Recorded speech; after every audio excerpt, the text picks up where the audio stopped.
Hey, you're listening to the Faith Verses Malayalam and English channel. Today the verse for learning is 2 Timothy 3:12, or the topic of why Christians are bullied, or if Christians or believers feel like they have more suffering even if they have done things right or taken right choices, not meant perfect. So let's read this Bible verse, 2 Timothy 3:12. In fact, everyone who wants to live a godly life in Christ Jesus will be persecuted. This verse is actually Paul is writing to Timothy and consoling him about the work. So, but does that mean all the Christians who want to live a Christian life will be suffering all the time, and God wants you to be crying and all the time in despair? Let's examine other verses to know what God wants us to do. In 2 Corinthians 12:8-10, there is a scenario. Paul had a thorn in flesh, and that could be sickness or any other problem. He asked God to remove the problem, but it did not go away. So Paul consoled himself with this verse and sharing with his fellow workers, "My grace is sufficient for you, for my power is made perfect in weakness. Therefore I will boast all the more gladly about my weakness, so that Christ's power may rest on me. That's why for Christ's sake I delight in weakness, in insults, in hardships, in persecutions, in difficulties. For when I'm weak, then I'm strong." What we understand from this verse, Paul was a strong apostle for Jesus, as you know, wrote 14 letters, even felt himself weak. He wants believers or Christians to remember that my grace is sufficient for you. When you are weak, you are strong in Jesus Christ. Next, Philippians 4:6-7.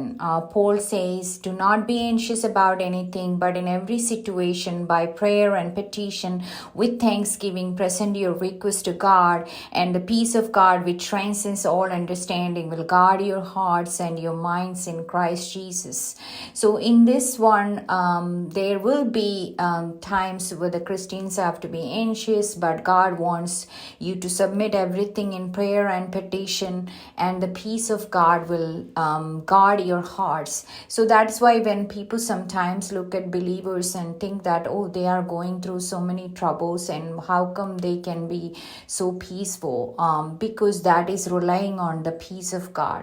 Next verse to learn is Psalm 34:19-20. The righteous person will have many troubles, but Lord will deliver from all the troubles, and he protects all his bones. None of them will be broken. This is a scenario in which David was being afraid about Saul. Saul was very jealous about David getting famous by the killing of Goliath. So David was running away from Saul. At that time he wrote it.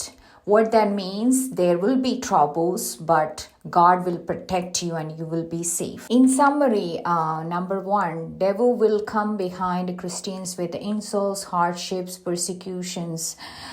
But just like Paul reminded himself, my grace is sufficient for you. When I'm weak, then I'm strong. Number two, regardless the problem is bigger or smaller, not be anxious, but pray to God, and the peace of understanding will guard your hearts and minds in Christ Jesus. Number three, just like David hid from jealous Saul, no matter what kind of trouble is following you or what you're facing, God will deliver you from the troubles and none of the bones will be broken. Hey, thank you for listening. God bless.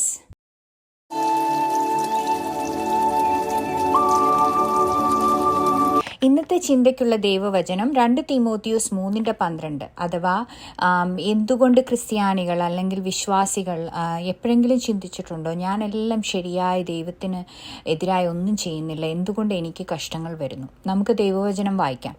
ക്രിസ്തുയേശുവിൽ ഭക്തിയോടെ ജീവിപ്പാൻ ആഗ്രഹിക്കുന്ന എല്ലാവർക്കും പീഡനങ്ങൾ ഉണ്ടാകും. 2 തീമോത്തിയോസ് 3:12.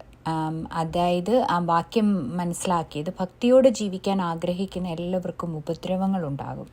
അതിൻ്റെ അർത്ഥം ദൈവം ആഗ്രഹിക്കുന്നത് ക്രിസ്ത്യാനി അഥവാ വിശ്വാസി എപ്പോഴും പ്രയാസപ്പെട്ടിരിക്കണം, വിഷമിച്ചിരിക്കണം, അല്ലെങ്കിൽ ഒരിക്കലും ആശ്വസിക്കാൻ പറ്റില്ല എന്നാണ്. അത് നമ്മൾ മനസ്സിലാക്കണമെങ്കിൽ നമുക്ക് മറ്റ് വചനങ്ങൾ വായിക്കാം. 2 കൊരിന്ത്യർ 12:9 മുതൽ 10 വരെയുള്ള വാക്യങ്ങൾ. ഇവിടെ പൗലോസ് അപ്പോസ്തലന് ബൈബിൾ പറയുന്നതനുസരിച്ച് ശരീരത്തിൽ ഒരു ശൂലമുണ്ടായിരുന്നു. അത് രോഗമായിരിക്കാം, അല്ലെങ്കിൽ എന്തെങ്കിലും വേറെ പ്രയാസമായിരിക്കാം. അത് മാറിപ്പോകാൻ വേണ്ടി പ്രാർത്ഥിച്ചു, പക്ഷേ മാറിപ്പോയില്ല. അപ്പോൾ പൗലോസ് അപ്പോസ്തലൻ കൊരിന്തിലെ വിശ്വാസികളെ ആശ്വസിപ്പിച്ചത് ഇങ്ങനെയാണ്: എന്നാൽ അവിടുന്ന് എന്നോട്, എൻ്റെ കൃപ നിനക്ക് മതി, എൻ്റെ ശക്തി ബലഹീനതയിൽ തികഞ്ഞു വരുന്നു എന്ന് പറഞ്ഞു. അതുകൊണ്ട് ക്രിസ്തുവിൻ്റെ ശക്തി എന്നിൽ കൂടെ പ്രവർത്തിക്കേണ്ടതിന് ഞാൻ അധികം ആനന്ദത്തോടെ എൻ്റെ ബലഹീനതകളെപ്പറ്റി പ്രശംസിക്കും. അതുകൊണ്ടാണ് ക്രിസ്തുവിനു വേണ്ടി ബലഹീനതകൾ, പരിഹാസങ്ങൾ, ഞെരുക്കങ്ങൾ, പീഡനങ്ങൾ, വൈഷമ്യങ്ങൾ എന്നിവ സഹിക്കുന്നതിൽ ഞാൻ ആനന്ദിക്കുന്നത്. കാരണം ബലഹീനതയിലാണ് ഞാൻ ശക്തനാകുന്നത്. ഇവിടെ 14 ലേഖനങ്ങൾ എഴുതിയ ശക്തനായ പൗലോസ് അപ്പോസ്തലൻ പോലും തൻ്റെ ഞെരുക്കങ്ങൾ, പ്രയാസങ്ങൾ, ബലഹീനതകൾ തന്നെ ബലഹീനനാക്കുന്നു എന്ന് തോന്നിയ സമയത്തും, അല്ലെ തനിക്ക് താങ്ങാൻ പറ്റുന്നില്ല എന്ന് തോന്നിയ സമയങ്ങളുണ്ട് എന്നാണ് അത് വ്യക്തമാക്കുന്നത്. പക്ഷേ ആ സമയത്ത് വിശ്വാസികളെ ആശ്വസിപ്പിക്കുന്നത് ദൈവം തന്നോട് പറയുന്നത്, എൻ്റെ കൃപ നിനക്ക് മതി, ഞാൻ ബലഹീനനായിരിക്കുമ്പോൾ തന്നെ ഞാൻ ശക്തനാകുന്നു. ഇംഗ്ലീഷിൽ പറഞ്ഞാൽ when I'm weak, then I'm strong.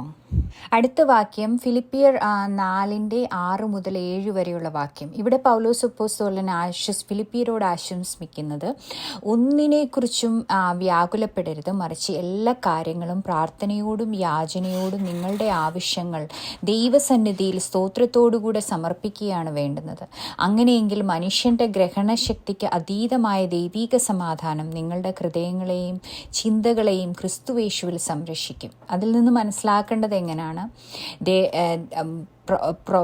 പ്രശ്നങ്ങളും പ്രയാസങ്ങളും ഉണ്ടാകും, പക്ഷേ മനുഷ്യരോട് ആവശ്യപ്പെടുകയല്ല, ദൈവസന്നിധിയിൽ സ്തോത്രത്തോടുകൂടെ സമർപ്പിക്കുക. മനുഷ്യൻ്റെ ഗ്രഹണശക്തിക്ക് അധികമായ ദൈവിക സമാധാനം. അപ്പം ദൈവത്തിന് തരാൻ പറ്റുന്ന സമാധാനം മനുഷ്യർക്ക് തരുന്ന സമാധാനമല്ല. അതിൽ ചിന്തകളെയും ഹൃദയങ്ങളെയും ക്രിസ്തുയേശുവിൽ ആ ദൈവിക സമാധാനം സംരക്ഷിക്കും.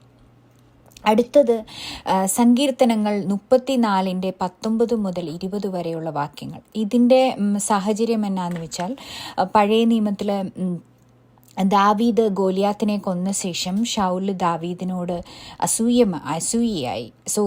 ദാവീദിനെ അപായപ്പെടുത്തുവാൻ വേണ്ടി നോക്കി. ഇപ്പം ദാവീദ് ഒളിച്ചുകൂടിപ്പോയി.